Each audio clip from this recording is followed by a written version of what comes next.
guys, and welcome to High Five Math. Today's video is the third part of our decimals video series. In it, we will learn how to multiply decimal numbers. So, let's get started. Multiplying decimals is a lot like multiplying whole numbers.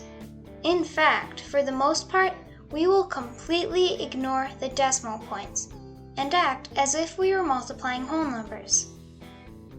First, we need to line up the numbers on the right, preferably placing the longer one on top of the shorter one. Remember, do not align the decimal points while multiplying. Next, we will multiply the two numbers normally, ignoring the decimal points. Lastly, we will count the number of digits to the right of the decimal point in each factor. The product will contain as many decimal places as we counted in both factors combined. And that's it. Now let's practice. As for our first example, let's find the product of 3.25 times 6.13 thousandths. In step 1, we will line up the numbers on the right. Because 6.13 thousandths is longer, we'll write it on top of 3.25. Now, step 2 is to multiply like we would normally do. 3 times 5 equals 15. We write 5 down and carry 1. 1 times 5 equals 5, plus 1 equals 6. 0 times 5 equals 0. 6 times 5 equals 30. We move on to the next digit in 3.25, and that is the number 2. One little reminder, each new row of numbers will start one spot to the left compared to the previous row. 3 times 2 equals 6. 1 times 2 equals 2. 0 times 2 equals 0. 6 times 2 equals 12. Next, we multiply by the digit 3, starting the new row one spot to the left compared to the one above it. 3 times 3 equals 9. 1 times 3 equals 3. 0 times 3 equals 0. 6 times 3 equals 18. Next, we add up the 3 rows of numbers.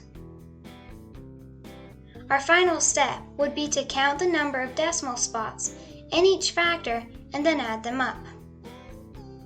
6.13 thousandths has 3 decimal spots. 3.25 has 2 decimal spots. 3 plus 2 equals 5. So, we will write the decimal point 5 digits or 5 spots from the far right of our product. Thus, our final answer is 19.54225. For our second example, let's multiply decimal by a whole number. 5.37 times 14. Step 1. We align the two factors on the right with the longer one on top. Step 2. We start multiplying following our normal methods. 7 times 4 equals 28. We write 8 down and carry 2. 3 times 4 equals 12, plus 2 equals 14. We write down 4 and carry 1. 5 times 4 equals 20, plus 1 equals 21. The next row will start one spot to the left compared to the first row. 7 times 1 equals 7. 3 times 1 equals 3. 5 times 1 equals 5. Next, we add up the 2 rows together. Step 3. We count the number of decimal spots in each factor and add them up. 5.37 has 2 spots. 14 is a whole number, which means it has 0 decimal spots. 2 plus 0 equals 2. In our product, we count 2 spots from the far right and place a decimal point between 1 and 5. Thus, our answer is 75.18. Before we conclude this video, we want to quickly go over multiplication of decimals and whole numbers ending in 0.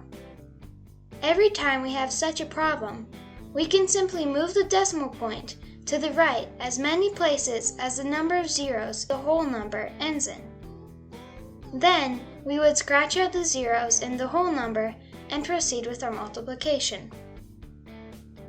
For example, 7.464 times 300. Because 300 ends in 2 zeros, we can move the decimal point in 7.464 2 places to the right. 7.464 turns into 746.4. Then we scratch out the 2 zeros into 300 and end up with the number 3. Now our multiplication problem looks like this: 746.4 times 3.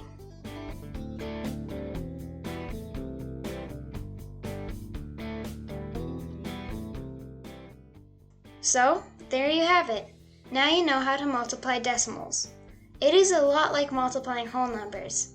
First, you need to line up the numbers on the right, preferably placing the longer one on top of the shorter one.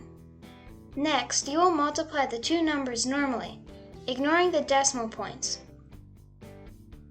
Lastly, you will count the number of digits to the right of the decimal point in each factor. The product will contain as many decimal places as we counted in both factors combined. And that's it. The more you practice, the easier it will be to solve multiplication problems with decimals. Thank you so much for watching, guys. Please give us a like and share our video, and don't forget to subscribe and comment. We would greatly appreciate it. Till next time, High Five Math.